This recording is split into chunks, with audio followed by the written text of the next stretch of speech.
最近，有中国网友在坦桑尼亚的一家中餐厅意外遇到了菲利斯塔和豆豆。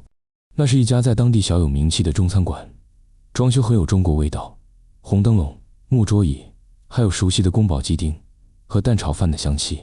网友说，当时看到菲利斯塔带着豆豆坐在靠窗的位置，两人都笑得很开心。豆豆拿着筷子，一边吃一边和妈妈说着什么，气氛温馨的像回到了家。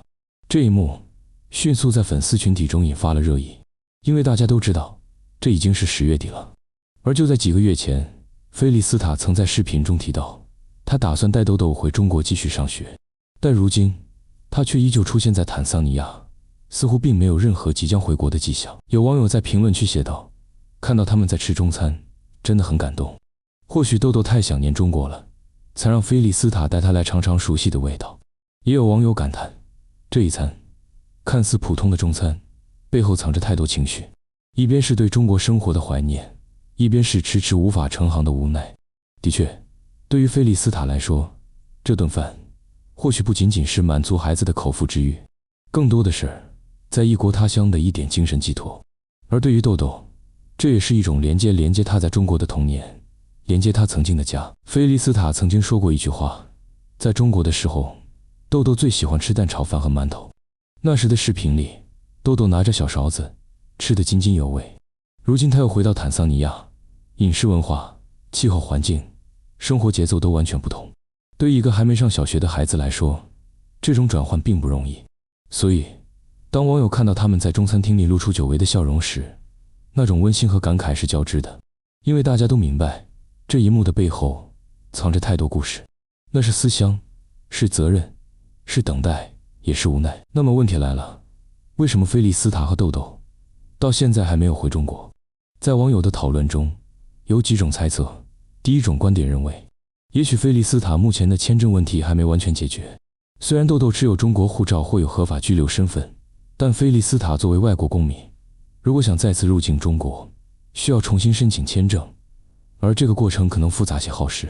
第二种猜测是，菲利斯塔可能还在等待某些合作或合同期满。毕竟，早前他被传受到团队合同约束，一些内容和行动都需要经过团队的同意，这可能是他迟迟未能启程的原因之一。第三种猜测则更现实，也许菲利斯塔想让豆豆多陪伴他一段时间。在过去的几年里，豆豆的大部分成长都是在中国度过的，而菲利斯塔经常与他分离。现在，好不容易在坦桑尼亚团聚，母子能朝夕相处，他或许舍不得这么快再次分开。但随着时间推进，现实的难题也摆在眼前。中国的学校学期已经接近尾声，若再不回国，豆豆可能就要错过新学期报名。有网友指出，按照中国的学校时间，10月基本就没法插班了，等下次可能得明年春季。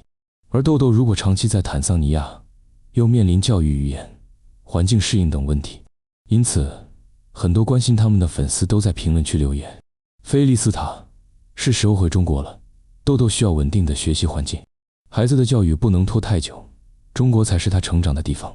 虽然你现在看起来很开心，但豆豆的未来也许在中国。而菲利斯塔本人对此始终保持沉默，他近期并没有发布任何新的视频，也没有回应粉丝的留言。他的社交平台评论功能依然关闭，这让外界无法知道他的真实打算。这也让人更加好奇，他是在准备什么？还是他真的不打算回来？有人说，菲利斯塔现在过得很平静，不想被外界舆论打扰。也有人认为，这种平静其实是一种压抑，他被迫面对现实的困境，只能选择沉默。而从那位我与粉丝的描述来看，菲利斯塔的状态看起来不错。他穿着简单的连衣裙，头发扎起，笑容自然。豆豆也长高了不少，说话清晰，眼神明亮。他们像普通母子一样点菜、吃饭、聊天，甚至还用手机拍了几张照片。那位粉丝说，他看起来很平静，但眼神里有一点疲惫，也许是长期思念，也许是生活压力。而这句话也让很多人心疼，因为大家都知道，他的生活从来不容易。从中国到坦桑尼亚，从人气最高的博主之一，到如今沉寂不语，菲利斯塔的故事充满了起伏。